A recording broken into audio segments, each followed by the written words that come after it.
तो दोस्तों आज दिन हो चुका है 14 मार्च 2022 सोमवार का और आज के मुख्य समाचार और बड़ी खबरें आपके लिए हाजिर हैं। आज के मुख्य समाचार में पेट्रोल डीजल के दामों को लेकर एक चौंकाने वाली खबर आई है। ताजा जानकारी के मुताबिक पेट्रोल डीजल महंगा नहीं बल्कि 2 से 3 रुपए तक सस्ता हो सकता है। अभी पूरी खबर के बारे में आपको बताएंगे विस्तार से। इसके अलावा आज के मुख्य समाचार में एक बार फिर से कोरोना वायरस को लेकर बड़ी खबर आई है। ताजा जानकारी के मुताबिक पड़ोसी देश में कोरोना एक बार फिर से धीरे धीरे अपने पैर पसार रहा है। जानकारी के मुताबिक इसी की वजह से 3 शहरों में लॉकडाउन लगा दिया गया है। इसकी वजह से लगभग 3 करोड़ लोग घर में कैद हो गए हैं। इसके अलावा आज के मुख्य समाचार में कर्ज लेने और कर्ज देने को लेकर एक बड़ी खबर आई है। वैसे आपको बता दें ये खबर ऐसी है जिससे आम लोगों का भी फायदा हो सकता है। साथ ही आज के मुख्य समाचार में एक ऐसे जीव की खबर आई है जो कि 8 साल तक बिना खाए जिंदा रह सकता है। साथ ही इस जीव के बारे में एक और हैरान कर देने वाली बात यह है कि ये बिना पार्टनर के 4 साल तक बच्चे पैदा कर सकता है। इसके अलावा आज के मुख्य समाचार में लड़कियों की चोटी को लेकर भी बड़ी खबर आई है। ताजा जानकारी के मुताबिक लड़कियों को चोटी रखने पे रोक लगा दी गई है। ये फैसला कहां के लिए लिया गया है अभी इसकी पूरी जानकारी आपको बताएंगे विस्तार से। साथ ही आज की बड़ी खबरों में एक बार फिर से पीएम नरेंद्र मोदी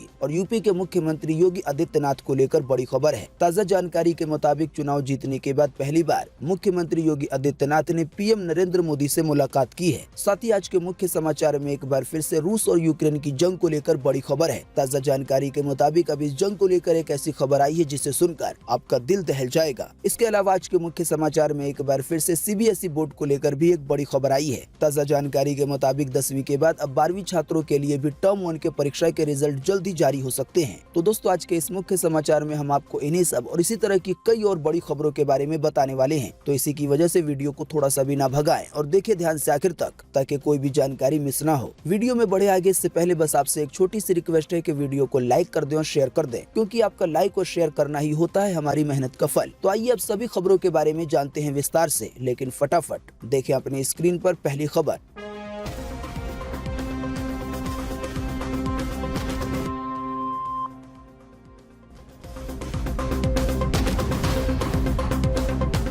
महंगा नहीं बल्कि 2 से 3 रुपए तक सस्ता हो सकता है पेट्रोल डीजल। भास्कर.com की तरफ से जारी की गई है ये खबर। जी हां, यूपी चुनाव के 7वें चरण की वोटिंग में 2 दिन बचे थे। तभी कांग्रेस नेता राहुल गांधी ने पेट्रोल पर एक ट्वीट किया। ट्वीट में उन्होंने लिखा कि फटाफट से पेट्रोल टैंक फुल करवा लीजिए, क्योंकि चुनाव के बाद मोदी सरकार पेट्रोल डीजल के दाम बढ़ा देगी। इससे पहले भी सोशल मीडिया पे आम लोग चुनाव के बाद पेट्रोल के भाव बढ़ जाने की आशंका जता रहे थे। साथ ही में कई सारे न्यूज साइट और न्यूज चैनल की तरफ से भी यही आशंका जताई जा रही थी। हालांकि फिलहाल अभी का मामला ये है कि चुनाव के रिजल्ट आए हुए 4 दिन हो चुके हैं और अभी भी पेट्रोल डीजल के दाम स्थिर हैं, यानी कि ना तो इसमें कोई कटौती की गई है और ना ही कोई बढ़ोतरी की गई है। ताजा जानकारी के मुताबिक अभी हाल ही में बीपीसीएल के चेयरमैन अरुण कुमार सिंह ने एक बड़ा बयान दिया है। उन्होंने कहा कि कच्चे तेल का भी जो दाम है वो तमाम देश बहुत दिन तक बर्दाश्त नहीं कर पाएंगे। उनके मुताबिक अगले 2 हफ्तों में एक बैरल का रेट $90 तक आने की पूरी उम्मीद है। आप नहीं जानते हैं तो आपको बता दें, एक बैरल में 159 लीटर तेल आता है। आपको बता दें यहाँ पर उस कच्चे तेल की बात हो रही है जिससे पेट्रोल डीजल बनाया जाता है। साथ ही बीपीसीएल के चेयरमैन कहते हैं कि अगर रूस और यूक्रेन की लड़ाई का मसला हल हो जाए तो भाव पहले जैसे हो जाएंगे या दाम नीचे भी आ सकते हैं। उनके मुताबिक पेट्रोल का भाव 2 से 3 रुपए तक सस्ता हो सकता है। इसी खबर में दैनिक भास्कर की तरफ से कहा गया है कि कच्चे तेल का दाम सिर्फ 7 मार्च को ही $139 प्रति बैरल रहा था। 3 दिन के बाद इसका भाव $108 प्रति बैरल आ गया। जानकारी के मुताबिक अगर भाव स्थिर रहता, यानी कि कच्चे तेल का दाम जितना महंगा हुआ था उतना ही रहता, तो फिर पेट्रोल डीजल के दामों में बढ़ोतरी हो सकती थी। हालांकि अंतर्राष्ट्रीय स्तर पे मामला पूरा उल्टा है। आसान सी भाषा में कहें तो कच्चे तेल के भाव बढ़े थे, लेकिन ये फिर से धीरे धीरे नीचे आ रहे हैं। इसी की वजह से ये उम्मीद जताई जा रही है कि पेट्रोल डीजल महंगा नहीं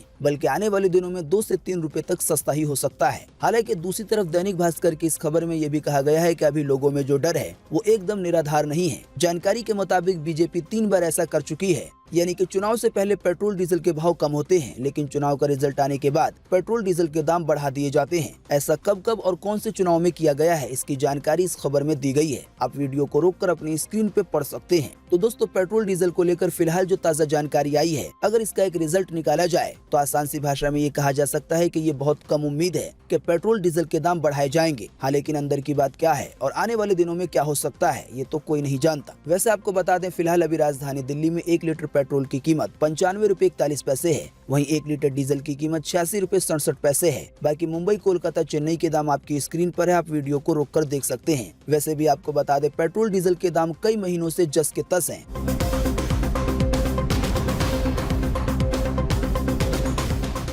चीन में एक बार फिर से हो गया है कोरोना वायरस का विस्फोट। 2 दिन के अंदर ही घरों में कैद कर दिए गए हैं करीब 3 करोड़ लोग। 3 शहरों में लगा लॉकडाउन। जी हां, चाइना में कोरोना वायरस महामारी ने फिर से पैर पसार लिए हैं। बताया गया है कि चीन की सरकार ने चीन के तकनीकी शहर कहे जाने वाले शेंजन में सख्त लॉकडाउन लगाने का ऐलान जारी कर दिया है। इस ऐलान के साथ ही शहर के करीब 1 करोड़ 70 लाख लोग घरों में बंद रहने को मजबूर हो गए हैं। जानकारी के मुताबिक प्रशासन की तरफ से ये कदम उस समय उठाया गया जब एक ही दिन में 66 लोग कोरोना वायरस से संक्रमित हो गए। वैसे आप नहीं जानते तो आपको बता दें कि अभी हाल ही में बीते रोज के मुख्य समाचार में हमने आपको बताया था कि इससे पहले चाइना ने चांगचुन शहर में बीते शुक्रवार को लॉकडाउन लगाया था। इसके अलावा एक और जानकारी मिली है कि चीन के यूचेंग में भी लॉकडाउन का आदेश जारी किया गया है। अगर इन तीनों ही शहर के लोगों की आबादी मिला दी जाए तो वो लगभग 3 करोड़ होती है। आसान सी भाषा में कहें तो कोरोना वायरस के एक बार फिर से फैलने की वजह से चाइना के 3 शहरों में लॉकडाउन लगा दिया गया है। हालांकि आपको बता दें अभी हमारे भारत में रोजाना आने वाले कोरोना के मामले पहले के मुकाबले काफी कम हो गए हैं। देखें अगली खबर में कोरोना वायरस का ताजा अपडेट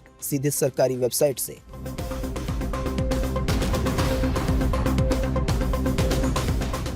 देश में एक बार फिर से मिले 3000 से ज्यादा नए मामले कोरोना वायरस के। इसी दौरान 40 से ज्यादा लोगों ने फिर गंवाई है अपनी जान। जी हां, बीते रोज लगभग 24 घंटे में एक बार फिर से 3100 से ज्यादा नए मरीज मिले हैं कोरोना वायरस के। हालांकि अभी से कुछ दिन पहले जो नए मामले आ रहे थे ये उसके मुकाबले में काफी कम है। तो इन नए मामलों के मिलने के बाद अब अपने देश में कोरोना वायरस के टोटल मरीजों की संख्या 4,29,90,991 हो गई है। साथ ही आपको बता दें कि इन टोटल मरीजों में से अभी तक 5,15,850 लोगों की जान जा चुकी है। जब से अपने देश में कोरोना वायरस की शुरुआत हुई है तब से लेकर अब तक। साथ ही आपको बताते चलें कि बीते रोज भी लगभग 24 घंटे में 45 से ज्यादा लोगों ने अपनी जान गंवा दी है कोरोना की वजह से। हालांकि अच्छी बात ये रही कि बीते रोज लगभग 24 घंटे में 5500 से ज्यादा लोग ठीक भी हुए हैं। ठीक होने वाले टोटल लोगों की संख्या अब 4,24,37,072 हो गई है। यानी कि इतने सारे लोग टोटल मरीजों में से ठीक हो चुके हैं। बाकी इसके अलावा जो लोग बचे हैं, जिन लोगों का अभी भी इलाज चल रहा है, उनकी संख्या अब हमारे भारत में 38,069 हो गई है। हालांकि आपको बता दें इन मामलों में दिन पर दिन अच्छी कमी देखी जा रही है।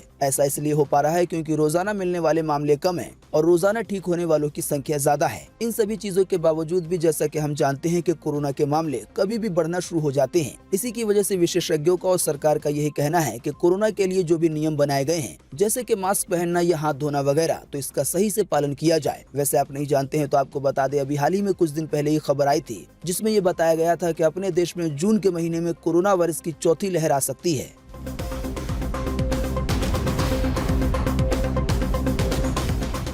रिसर्च में हुआ है ये बड़ा खुलासा। पुरुषों के मुकाबले महिलाओं को कर्ज देना है ज्यादा सुरक्षित। जी हां, कर्जदारों को लेकर 2 अलग अलग रिसर्च में ये बड़ा खुलासा हुआ है कि पुरुषों के मुकाबले महिलाओं को कर्ज देना ज्यादा सुरक्षित है। बैंक भी इस बात को समझते हैं। यही कारण है कि पिछले कुछ सालों में पुरुषों के मुकाबले महिला कर्जदारों की संख्या तेजी से बढ़ी है। जानकारी के मुताबिक इस मामले में CIRF हाई मार्क यानी कि CIBIL की एक नई रिसर्च सामने आई है, जिससे ये पता चला है कि पुरुषों के मुकाबले महिलाओं का रवैया कर्ज लौटाने में ज्यादा अच्छा है। रिसर्च के मुताबिक 6.9% पुरुष लोन चुकाने में 90 दिन से ज्यादा की देरी करते हैं, जबकि इस मामले में महिलाओं की संख्या 5.2% है। साथ ही रिसर्च में ये भी पता चला है कि महिलाओं का एवरेज क्रेडिट स्कोर पुरुषों के मुकाबले में ज्यादा अच्छा होता है। आप नहीं जानते हैं तो आपको बता दें, बैंक या कोई भी संस्था इसी स्कोर के आधार पर किसी को लोन देती है।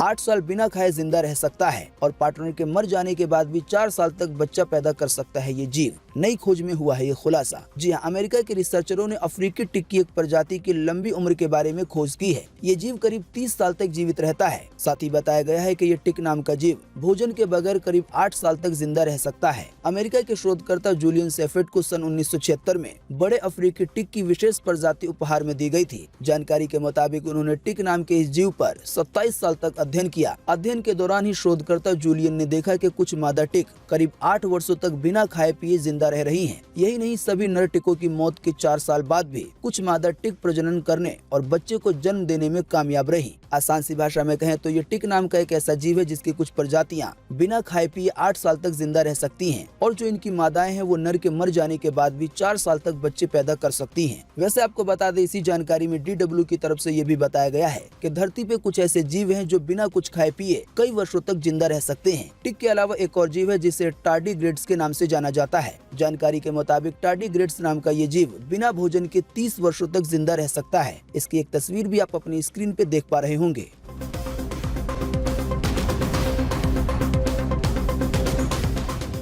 जापान में लड़कियों को चोटी रखने पे लगाई गई रोक। मोजे के रंग, स्कर्ट की लंबाई, आईब्रो और अंडरगारमेंट्स के लिए भी स्कूलों में बनाए गए हैं नियम। सोशल मीडिया पे अब इसे कहा जा रहा है भला बुरा। जी हाँ, जापान में स्कूली लड़कियों को चोटी बनाने पे पाबंदी लगा दी गई है। जानकारी के मुताबिक इस फैसले के पीछे दलील दी गई है कि लड़कियों की एक चोटी यानी कि पोनीटेल करने से लड़के सेक्सुअली एक्साइटेड हो जाते हैं। साथ ही कहा गया है कि लड़कियों के गर्दन का पिछला हिस्सा लड़कों को सेक्सुअली तौर पे उत्तेजित करता है। इसी की वजह से जापान में स्कूली लड़कियों के लिए चोटी बांधने पे पाबंदी लगा दी गई है। ये भी बताया गया है कि साल 2020 में लड़कियों की चोटी को लेकर एक सर्वे किया गया था। सर्वे के अनुसार चोटी में लड़कियों की दिखती गर्दन पुरुषों को उत्तेजित करती है, यानी कि इसी की वजह से ये नियम लागू किया गया है ताकि लड़का लड़की के बीच कोई गलत काम ना हो। साथ ही आपको बता दें, जापान के कई स्कूलों में लड़कियों के मोजे का रंग, स्कर्ट की लंबाई, आईब्रो का शेप और यहाँ तक के अंडरगारमेंट्स को लेकर भी नियम बने हुए हैं। जानकारी के मुताबिक इन स्कूलों में लड़कियां सिर्फ सफेद रंग की अंडरगारमेंट्स पहनकर ही स्कूल जा सकती हैं। उनके बालों का रंग काला के अलावा कोई और कलर नहीं होना चाहिए। कुदरती तौर पे भी अगर बाल सीधे नहीं हैं, तो इसका प्रमाण देना पड़ता है। दोस्तों, अगली खबर के बारे में बताने से पहले आपके लिए एक बड़ा सर्वे और एक बड़ा सवाल। अगर आप इसमें हिस्सा लेंगे और इसका जवाब देंगे तो इससे काफी कुछ पता चलेगा। दोस्तों, जैसा कि आप में से अक्सर लोग जानते होंगे कि जल्दी कुछ दिनों में होली का त्यौहार आने वाला है, लेकिन जैसा कि हम जानते हैं कि होली से पहले होलिका जलाई जाती है। तो आपको इसी वीडियो के नीचे कमेंट बॉक्स में यही कमेंट करके बताना है कि होलिका आखिर क्यों जलाई जाती है। फटाफट से आप अपना जवाब इसी वीडियो के नीचे कमेंट बॉक्स में लिख डालिए। साथ ही मैं आपको बता दें, हमारा जो एक दूसरा चैनल है फूड से रिलेटेड, उस पे एक नया वीडियो आया है जो है होली पे खाई जाने वाली गुजिया की रेसिपी की। तो आप अगर होली के मौके पे गुजिया का आनंद उठाना चाहते हैं तो एक बार उस वीडियो को देख सकते हैं। उसका लिंक आपको इसी वीडियो के नीचे डिस्क्रिप्शन में मिल जाएगा। अगर आपको वीडियो अच्छा लगता है तो उसे लाइक करें और चैनल को सब्सक्राइब करें।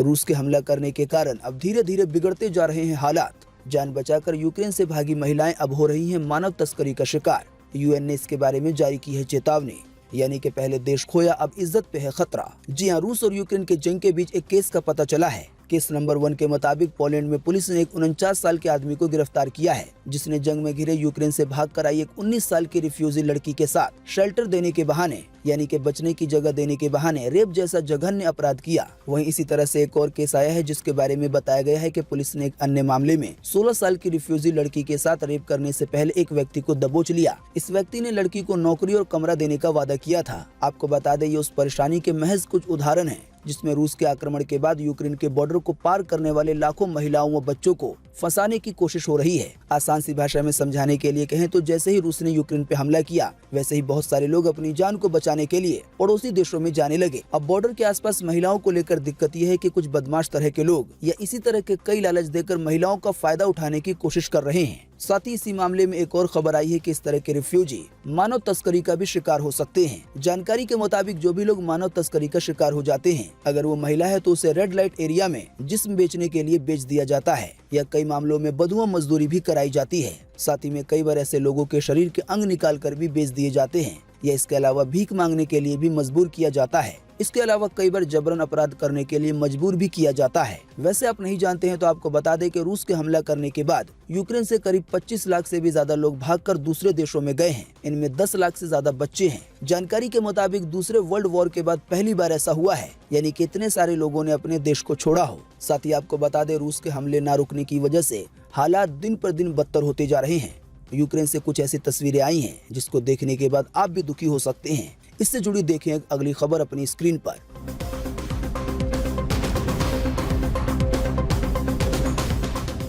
मारियुपोल में 12 दिनों में 1582 नागरिकों की हुई है मौत। अब सामूहिक रूप से दफन किए जा रहे हैं शव। जी हाँ, यूक्रेन में मानवीय स्थिति लगातार बिगड़ती जा रही है। जानकारी के मुताबिक यहाँ पर अब तक 1500 लोगों की जान जा चुकी है। यूक्रेन की इसी जगह से एक दिल दहला देने वाली तस्वीर आई है जिसे आप अपनी स्क्रीन पे देख सकते हैं। इस तस्वीर में सामूहिक रूप से कब्रों में दफन किए जा रहे नागरिकों के शव दिखाई दे रहे हैं। आसान सी भाषा में कहें तो एक नाली जैसा गड्ढा खोदा गया है और इसमें एक साथ कई लोगों के शव डाल दिए गए हैं। जाहिर सी बात है, इतनी बड़ी संख्या में अगर लोगों की मौत होगी तो उनके लिए कब्र वगैरह का इंतजाम कैसे हो पाएगा। पहले के जमाने के बारे में भी ये बताया जाता है कि जब जंग होती थी तो इसी तरह से सामूहिक रूप से लोगों को दफना दिया जाता था। जंग से जुड़े बिगड़ते हालात को देखते हुए भारत सरकार ने भी एक बड़ा फैसला लिया है इंडियन एम्बेसी को लेकर। देखें ये जानकारी अगली खबर में।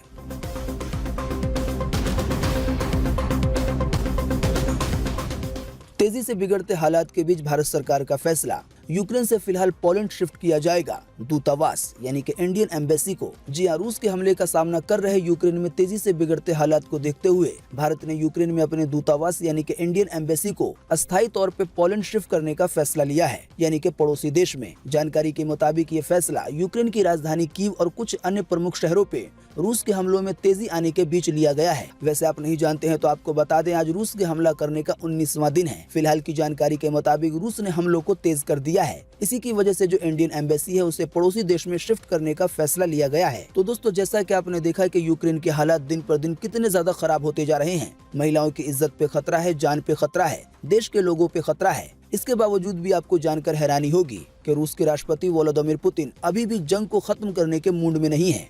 आपको बता दें, ये जानकारी फ्रांस के राष्ट्रपति की तरफ से आई है। देखें इससे जुड़ी एक ज्यादा जानकारी अगली खबर में।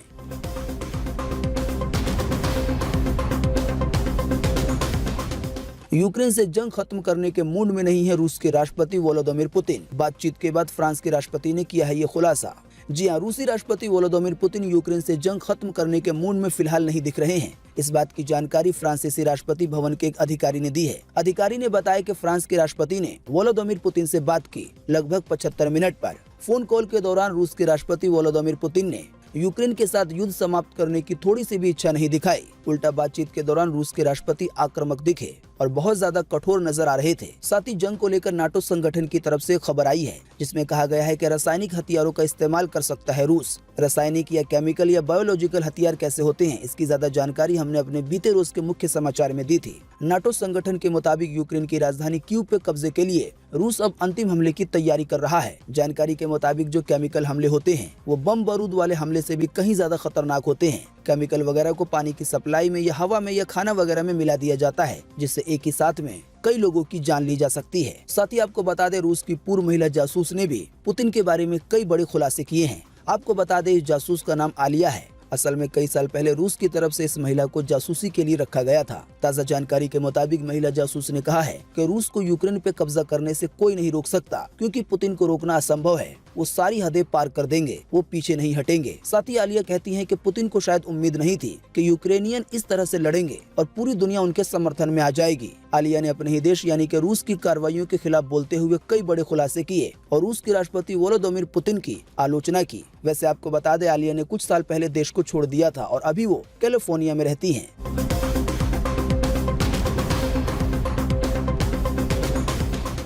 भारत में हर 1 लाख मौतों में से 98 जान जाती है स्मोकिंग की वजह से, यानी कि सिगरेट या बीड़ी पीने की वजह से। जी हां, सिगरेट पीने को एक रिपोर्ट जारी की गई है भास्कर.com की तरफ से। जानकारी के मुताबिक भारत में अगर 1 लाख लोगों की मौत होती है तो इनमें से 98 लोगों की जान जाती है स्मोकिंग की वजह से। ये आंकड़ा पाकिस्तान में 135 है, यानी कि पाकिस्तान में अगर 1 लाख लोगों की मौत होती है तो 135 लोगों की जान जाती है स्मोकिंग की वजह से। वहीं चीन में यह आंकड़ा 129 है, रूस में 124 है, अमेरिका में 92 है, ब्राजील में 73 है, कनाडा में 69 है, तो ऑस्ट्रेलिया में केवल 46 है। सिगरेट या बीड़ी पीने यानी कि स्मोकिंग को लेकर ये भी जानकारी दी गई है कि स्मोकिंग से दुनिया में हर साल 77 लाख लोगों की जान जाती है। एक और जानकारी के मुताबिक दुनिया में कुल स्मोकर्स में से 27% भारतीय हैं। आसान सी भाषा में कहें तो पूरी दुनिया में अगर 100 सिगरेट पी जाती है तो इसमें से 27 भारतीय होते हैं।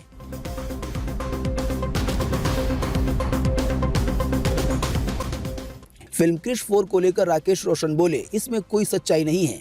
अगर फिल्म क्रिश 4 बनाई गई तो इसकी अनाउंसमेंट हम खुद कर देंगे। जी हाँ, अभिनेता ऋतिक रोशन की सुपर हीरोज क्रिश की अब तक की तीनों फिल्मों को ऑडियंस ने खूब पसंद किया है। अब फैंस इसी फिल्म की अगली कड़ी यानी कि चौथी फिल्म का इंतजार कर रहे हैं। इसी बीच मीडिया रिपोर्ट्स के मुताबिक ऋतिक रोशन के पिता डायरेक्टर राकेश रोशन जल्दी क्रिश मूवी का अगला पार्ट ला सकते हैं। इसकी शूटिंग इस साल जून में शुरू होने वाली है। हालांकि आपको बता दें, जब इस पूरे मामले के बारे में ऋतिक के पिता राकेश रोशन से पूछा गया तो उन्होंने साफ इनकार कर दिया और सभी रिपोर्ट्स को गलत बताया है। राकेश रोशन ने कहा कि ये जितनी भी फिल्म को लेकर रिपोर्ट्स आ रही है, हम जब भी कभी ऐसा करेंगे तो इसकी जानकारी खुद सामने से आकर देंगे।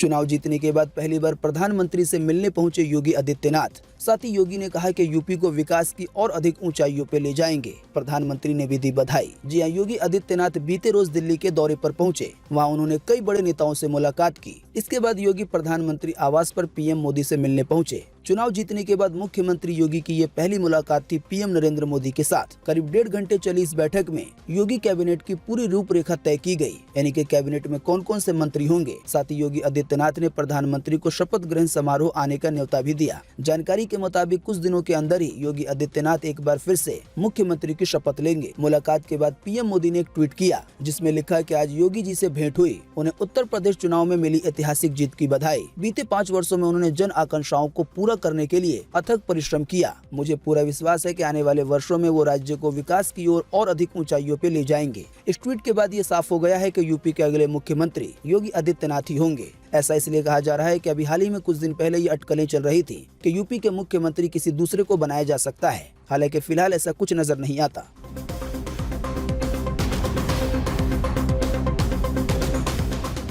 हरियाणा के बाद अब गुजरात के मध्य प्रदेश में भी टैक्स फ्री हुई विवेक अग्निहोत्री की फिल्म। जी हां, निर्देशक विवेक अग्निहोत्री की फिल्म द कश्मीर फाइल्स 11 मार्च को रिलीज की गई थी और ये फिल्म बॉक्स ऑफिस पे अच्छा कलेक्शन कर रही है। जानकारी के मुताबिक इस फिल्म की कहानी दर्शकों के दिलों को छू रही है। फिल्म में कश्मीरी पंडितों के संघर्ष को दिखाया गया है। अब ताज़ा जानकारी के मुताबिक गुजरात और मध्य प्रदेश की भी सरकार ने इस फिल्म से टैक्स को हटा दिया है। टैक्स हटाने का आसान सा मतलब यह है कि फिल्म बनाने वालों और फिल्म देखने वालों को फायदा होगा पैसे के मामले में।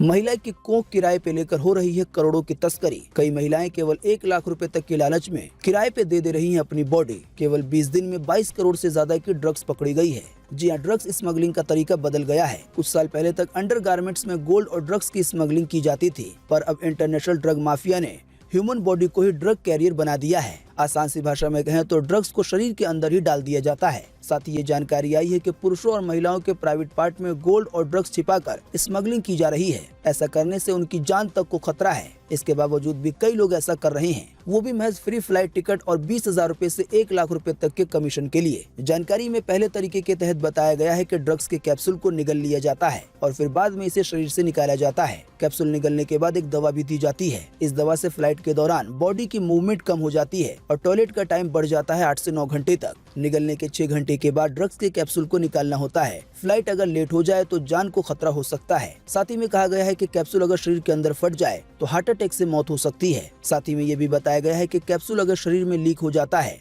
तो ऐसे हालात में सर्जरी करके उसे निकालना पड़ता है। वहीं मानव शरीर के जरिए इस तरह की चीजों के तस्करी करने का एक दूसरा तरीका बड़ा ही भयानक है, जिसे स्टफिंग कहा जाता है। जानकारी के मुताबिक इस तरीके में सीधे प्राइवेट पार्ट में गोल्ड या ड्रग्स से भरे कैप्सूल डाले जाते हैं। इसे स्टफिंग कहते हैं और ये प्रोसेस दर्दनाक और जोखिम भरा होता है। अभी हाल ही में कुछ दिन पहले जयपुर एयरपोर्ट में एक व्यक्ति दर्द को नहीं सह पाया और पकड़ा गया। जानकारी के मुताबिक इस दूसरे वाले तरीके में पुरुषों से ज्यादा महिलाओं को शिकार बनाया जाता है।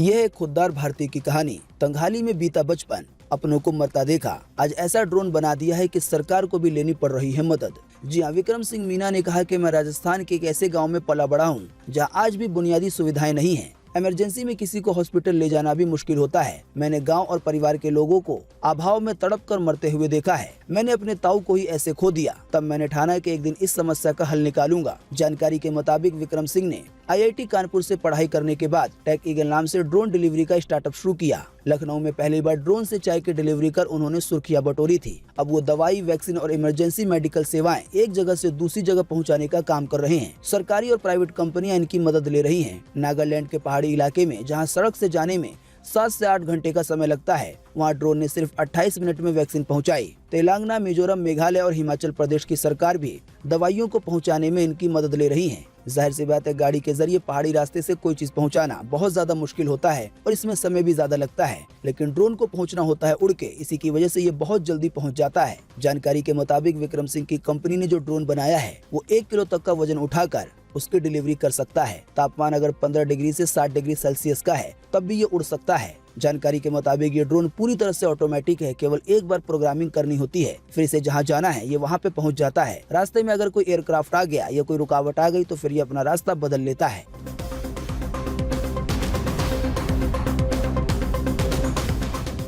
जल्दी जारी होंगे सीबीएसई के 12वीं टर्म 1 के रिजल्ट, आइए बताएं ज्यादा जानकारी। जी हां, केंद्रीय माध्यमिक शिक्षा बोर्ड यानी कि सीबीएसई की ओर से कक्षा 10वीं के टर्म 1 के परीक्षा के परिणाम जारी कर दिए गए हैं। इसकी जानकारी हमने आपको बीते रोज बताई थी। जाहिर सी बात है, 10वीं के परिणाम आ जाने के बाद अब जो 12वीं के छात्र हैं उनका इंतजार भी बढ़ता जा रहा है। हालांकि फिलहाल जो यहाँ वहाँ से जानकारी आई है उससे ये पता चला है कि 12वीं परीक्षा के टर्म 1 के रिजल्ट भी जल्द ही जारी किए जा सकते हैं। हालांकि ये कोई आधिकारिक पुष्टि नहीं है। वैसे आपको बता दें, 10वीं के भी जब टर्म 1 के रिजल्ट बीते रोज जारी किए गए तो इसकी भी जानकारी ऑफिशियल तौर पे नहीं दी गई थी। बस ट्विटर पे एक ट्वीट कर दिया गया था सीबीएसई बोर्ड की तरफ से। 12वीं के टर्म 1 के रिजल्ट को भी ऐसे ही जारी किया जा सकता है। साथ ही हमने आपको बीते रोज के मुख्य समाचार में बताया था कि टर्म 1 का रिजल्ट कोई फाइनल रिजल्ट नहीं है, यानी इसे उस तरह से जारी नहीं किया जाएगा जिस तरह से रिजल्ट जारी किया जाता है। असल में बात यह है कि टर्म 1 की परीक्षा हो चुकी है और आने वाले दिनों में जब टर्म 2 की परीक्षा होगी तो दोनों परीक्षाओं को मिलाकर फिर एक फाइनल रिजल्ट तैयार किया जाएगा और फिर उसके बेस पे ये फैसला होगा कि कौन पास हुआ है या कौन फेल हुआ है।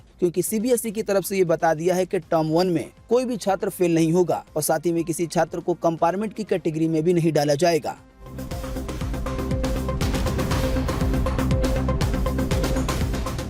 बिना सोए 4 घंटे में पाए 8 घंटे की नींद जितनी ताजगी, गूगल के सीईओ भी करते हैं रिलैक्स करने के लिए इसका इस्तेमाल। जी हाँ, अभी हाल ही में गूगल के सीईओ यानी कि सुंदर पिचाई ने NSDR की बात की थी। आप कहेंगे कि ये क्या होता है, तो आपको बता दें इसकी फुल फॉर्म है नॉन स्लीप डीप रेस्ट। इसे हमारी हिंदी भाषा में या अपने देश की भाषा में योग निद्रा भी कहा जाता है। ये एक आध्यात्मिक नींद है जिसमें जागते हुए सोने की प्रैक्टिस करनी पड़ती है। सोने और जागने के बीच की जो स्थिति होती है उसे ही योग निद्रा कहा जाता है। वैसे आप नहीं जानते हैं तो आपको बता दें कि धनुर्धारी अर्जुन को सोने की जरूरत महसूस नहीं होती थी। ऐसा इसलिए क्योंकि योग निद्रा की प्रैक्टिस कर उन्होंने नींद पर जीत हासिल कर ली थी। आपको बता दें, हम यहाँ पे बात कर रहे हैं महाभारत के धनुर्धारी अर्जुन की। साथ ही ये बताया गया है कि रामायण काल में वनवास के दौरान लक्ष्मण ने भी इसकी प्रैक्टिस की थी। आसान सी भाषा में कहें तो अगर 10 से 30 मिनट तक योग निद्रा की सही तरीके से प्रैक्टिस कर ली जाए तो 7 से 8 घंटे की गहरी नींद केवल 4 घंटे में पूरी की जा सकती है। गूगल के सीईओ सुंदर पिचाई ने अभी हाल ही में एक इंटरव्यू में कहा था कि वो अपने काम का तनाव कम करने के लिए NSDR यानी कि नॉन स्लीप डीप रेस्ट का इस्तेमाल करते हैं। उन्हें इसके बारे में एक पॉडकास्ट के जरिए पता चला था। सुंदर पिचाई ने बताया कि जब भी उन्हें मेडिटेशन करना मुश्किल लगता यानी कि ध्यान लगाना, तो वो यूट्यूब पर एक NSDR का वीडियो ढूंढ लेते हैं 10 मिनट, 20 मिनट या 30 मिनट का, और फिर स्ट्रेस फ्री हो जाते हैं। अब हो सकता है ये सारी बात सुनने के बाद आपके मन में सवाल आ रहा होगा कि आखिर इसे करना कैसे होता है। तो जानकारी में जो बताया गया है उसके मुताबिक आपको पीठ के बल लेट जाना है, यानी आपकी पीठ नीचे होनी चाहिए, आंखें बंद कर लेनी है और दिमाग को शांत कर लेना है। आसपास का जो वातावरण है उसे महसूस करना है और फिर एक एक करके अपने शरीर के अंगों पे ध्यान लगाना है, जैसे कि पैर, हाथ वगैरह पे। बिल्कुल आसान सी भाषा में कहें तो ये सोने की एक्टिंग होगी आंख बंद करके। बाकी इसकी और ज्यादा जानकारी आपकी स्क्रीन पे दिखाई जा रही है, जो कि भास्कर.com की तरफ से जारी की गई है। आप वीडियो को रोक रोक कर इसे पढ़ सकते हैं या इस पूरी जानकारी को गूगल कर सकते हैं। आपको इस मामले में ढेर सारी जानकारी मिल जाएगी।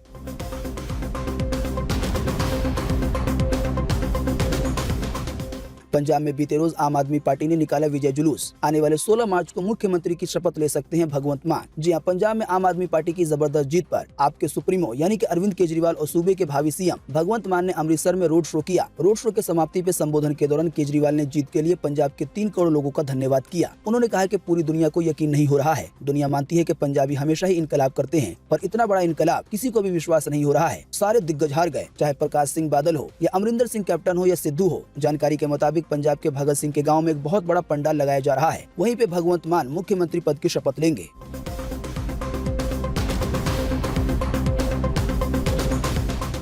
कोई सामने आ जाए तो रुक कर रास्ता मांगती है ये बस। फिलहाल चल रही है इसकी टेस्टिंग। जी हाँ, आपको अपने सामने जो एक क्यूट सी खिलौने जैसी बस दिख रही है, असल में ये 8 लोगों को लेके जा सकती है। जानकारी के मुताबिक एस्टोनिया में इस तरह की खास सेल्फ ड्राइविंग शटल बस को सड़कों पे टेस्ट किया जा रहा है। सेल्फ ड्राइविंग का मतलब है कि इसमें कोई ड्राइवर नहीं होगा, ये खुद ही अपने आप को ड्राइव करती है। जानकारी में कहा गया है कि अगर कोई सामने आ जाता है तो ये रुक के रास्ता मांगती है। हालांकि जैसा कि अभी हमने आपको बताया कि फिलहाल इसकी टेस्टिंग चल रही है। आने वाले दिनों में अगर इसे अप्रूवल मिल जाता है तो जल्दी इस तरह की गाड़ियां चलती हुई दिखाई देंगी जिसमें कोई भी ड्राइवर नहीं होगा।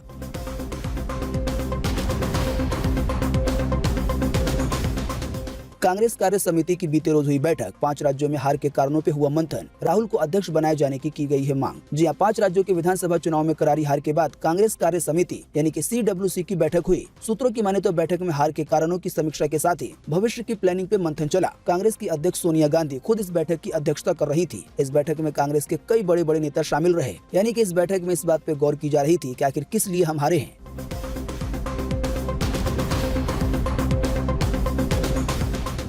श्रीलंका के साथ दूसरे टेस्ट मैच के दूसरे दिन का खेल हुआ खत्म। भारत के 447 रन के जवाब में श्रीलंका का स्कोर है 28 रन पे 1 विकेट। जी हां, भारत और श्रीलंका के बीच बेंगलुरु में खेले जा रहे दूसरे टेस्ट मैच के दूसरे दिन का खेल समाप्त हो चुका है। भारत ने श्रीलंका के खिलाफ जीत के लिए 447 रनों का विशाल लक्ष्य रखा है। इसके जवाब में बीते रोज का खेल खत्म होने तक श्रीलंका ने 1 विकेट के नुकसान पर 28 रन बना लिए हैं। आपको बता दें, इससे पहले जो मैच हुआ था उसमें श्रीलंका हार गई थी। स्पोर्ट्स से जुड़े चैनलों पे इसका लाइव प्रसारण देखा जा सकता है।